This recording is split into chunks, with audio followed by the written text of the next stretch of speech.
Problemado sa pag-ibig, pamilya, o nahihirapang hanapin ang sarili? Huwag mag-atubili dahil may nakikinig sa'yo. Love Me, Kathy G. This love letter is from Cecil. Dear Kathy G, sa buhay natin, may mga taong darating na hindi natin inaasahan. At sa maling pagkakataon, minsan nagmamahal tayo sa maling oras at panahon. At doon papasok ang panghihinayang, na sana hindi na lang siya dumating pa sa buhay mo. Na hindi na sana siya minahal at nakilala pa kung sa bandang huli, hindi rin pala kayo pwede sa isa't isa.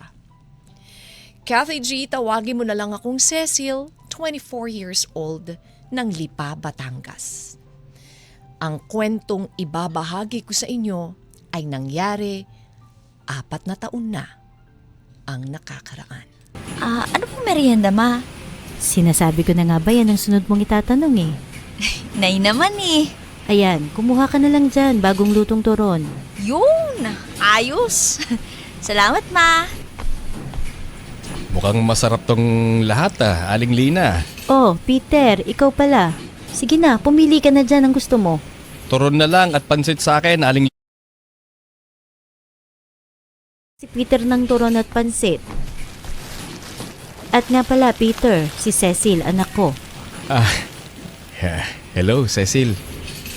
Hello po. Naalala ko tuloy bigla yung anak kong babae. Ganyan yung mukha pag naiinis. Abay, sinabi mo pa. Ikaw ba, Peter? Matanong ko lang, ilan na anak mo? 2 na po, Aling Lina. Babae yung panganay ko, 11 years old. Yung lalaki ko naman, kaka 7 lang. Mga bata pa pala ang anak mo, Peter. Pero mabilis lang ang araw. Di mo namamalayan, nag-aaral na sa college yung panganay mo. Oo nga po, Aling Lina eh. Alam mo, pasalamat nga ako sa dalaga kong ito. Dahil napakasipag mag-aral. At hindi pa nagbo-boyfriend. Pag-aaral lang talaga ang inaatupag. Tama yung ginagawa mo, Cecil. Magtapos ka muna ng pag-aaral. At kapag nakatapos ka na, yung mga lalaki na mismo ang maghahabol sa'yo. Oh, tignan mo, Cecil. Parehas kami ng sinasabi ni Kuya Peter mo. Ma, alam ko naman po yun. Kaya nga nakafocus talaga ako sa pag-aaral ko.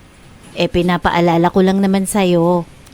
Teka nga. At may kukunin lang ako sa kusina. Ganyan talaga ang mga magulang. Paulit-ulit kong magpaalala. Oo nga po, kuya eh.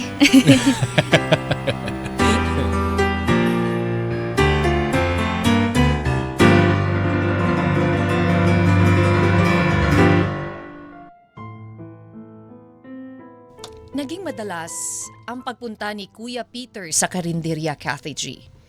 Kaya naman madalas akong nakakawentuhan at nakakabiruan ito at doon ko nalaman ang kwento ng buhay niya. Masipag at mapagmahal na asawa at ama ito at napaka-responsable niya sa lahat ng bagay. Sinabi ko noon sa sarili ko na kung sakaling magmamahal man ako, sana ay katulad ni Kuya Peter, ang makasama ko habang buhay. Hanggang isang araw, palabas kami ng school ng best friend kong si Gino at biglang bumuhos ang malakas na ulan.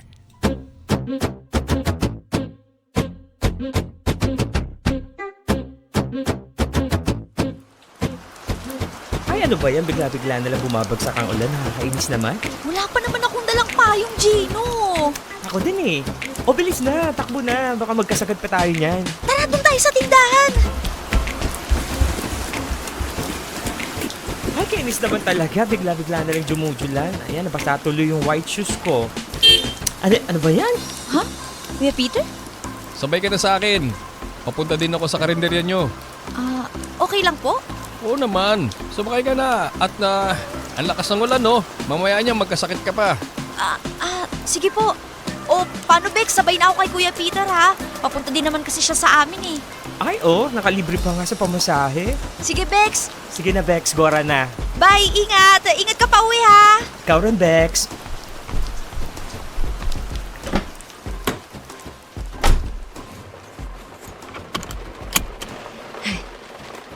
Salamat po sa libreng sakay, Kuya Peter, ha?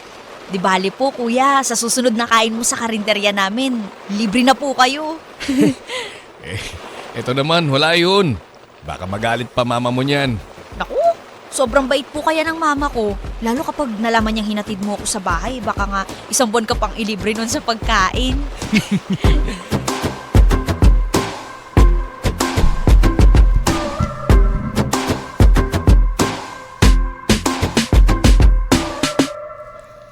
Kathy G, habang tumatagal, ay nagiging malapit kami sa isa't isa ni Kuya Peter. At kapag may oras ito ay sinusundo niya ako sa school namin at hinahatid sa bahay. Sa simula ay kuya lang talaga ang tingin ko sa kanya, pero dahil sa naging sobrang close na kami, ay tila hindi ko maintindihan ang nararamdaman ko sa kanya. Pakiramdam ko alam kong higit pa sa pagkakaibigan at kuya.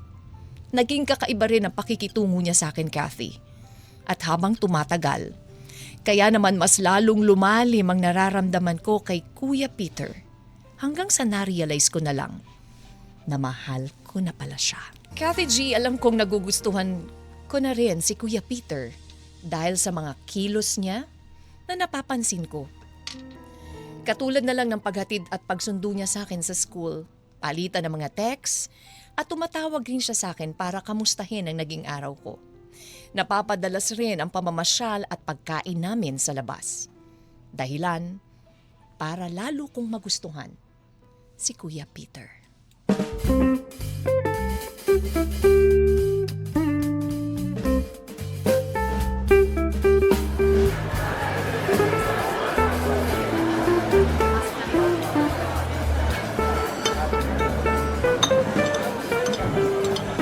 Kuya, salamat dito sa libre ha. Hayaan mo, sa susunod ako naman yung taya. Hihintayin ko yan ha. O ordering ko talaga lahat pag nilibre mo ako. Kuya, tingnan mo yun Alin ba? Ayun yung malapit sa elevator. Ayun ba? Magjowa yun, di ba? Ano sa tingin mo kuya? Parang mas matanda yung lalaki, no? Parang mga 40 plus na din siguro yun sa tingin ko. Tingnan mo, ang sweet nilang dalawa, di ba? Oo, bakit? May problema ka ba sa mga ganong mga magjowa? Wala naman. Parang kakaiba lang kasi para sa akin kasi kitang-kita naman na mas matanda yung lalaki. Tingin ko, wala namang problema sa edad. Lalo kung mahal naman nila yung isa't isa. Kasi naniniwala ako na pagdating sa pag-ibig, wala namang kaso kung sino ang mas matanda. Di ba? As long as mahal nila ang isa't isa, yun na yun. Sa bagay. Ikaw kuya, kung sakali lang na may magkakagusto sa'yong mas bata, mga kaedad ko ba, ganun, papayag ka ba? Kung gusto naman ako ng babae, bakit naman hindi, di ba? Ang pogi ko naman kung tatagi pa ako sa itsura kong to. Bakit? Pogi ka naman Kuya Peter ah. Alam mo kuya, may nagugustuhan nga ako ngayon eh. Oh, talaga? Kaklase mo? Yung madalas kong nakikitang kasama mo sa school? Si Gino? Ano ka ba? Bakla yun kuya. Tsaka, yung nagugustuhan ko, hindi na kasi siya estudyante. Nag-work na yun. Talaga? Ayos yun ah. At least, may trabaho na. Ang tanong, gwapo ba? Sobra kuya.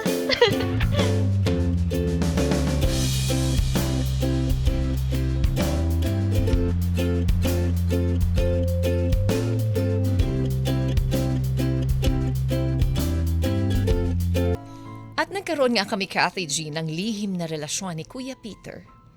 Alam ko naman na mali ang ginawa ko dahil may isang pamilya na sobrang maapektuhan at masisira ng dahil sa akin. Pero mas nangibabaw pa rin ang pagtingin ko kesa sa awa ko sa pamilya niya. Mahal ko siya at ganun din naman ang nararamdaman niya sa akin. Lumipas pa ang ilang buwan at ganun ang aming naging setup. Pag nasa labas parang wala lang kaming relasyon, pero pag kami na lang dalawa, doon namin napapakita at napaparamdam ang pagmamahal namin sa isa't isa, Kathy. Walang sino man ang nakakaalam sa patagong relasyon namin ni Peter kahit na si Mama ay hindi man lang naghihinala or nag-isip ng iba sa aming dalawa kapag nag-uusap. Kathy, at dahil dito, pinagpatuloy pa rin namin ang lihim at bawal na relasyon. Madalas kaming magkita tuwing araw ng Sabado at pinakiusap niya sa akin na tuwing Linggo ay wag raw akong magte-text or tatawag dahil ilalaan niya ito sa pamilya niya. Kathy, sa madaling salita, ay nagkasundo kami sa ganong setup. Umayag ako, Kathy G, sa gusto niya. Hanggang sa dumating ang araw na hindi ko inakalang mangyayari ito sa amin.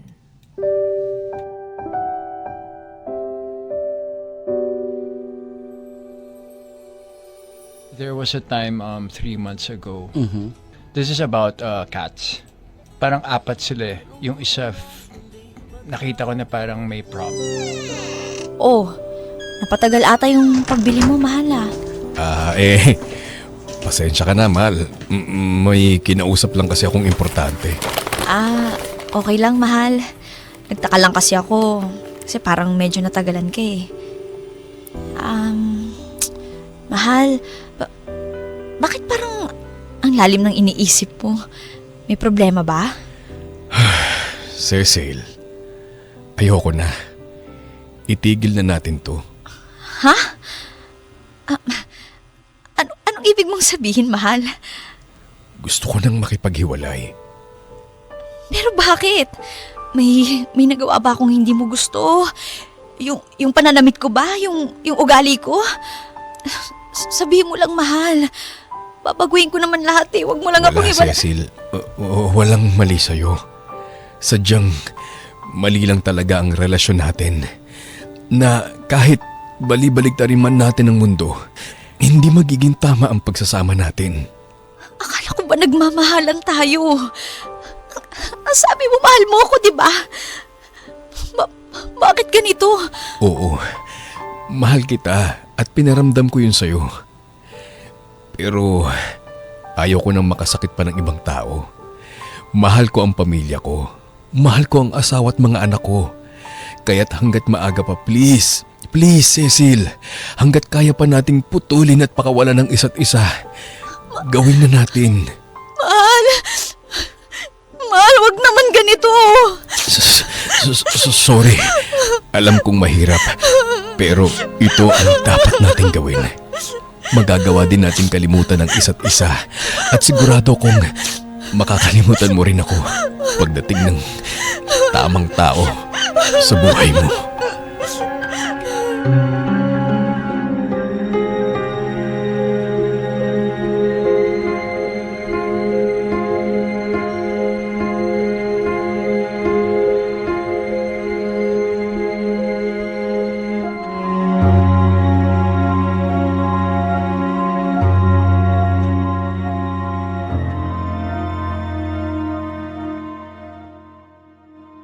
Walang kasing sakit ang naramdaman ko noong mga oras na yon, Kathy G.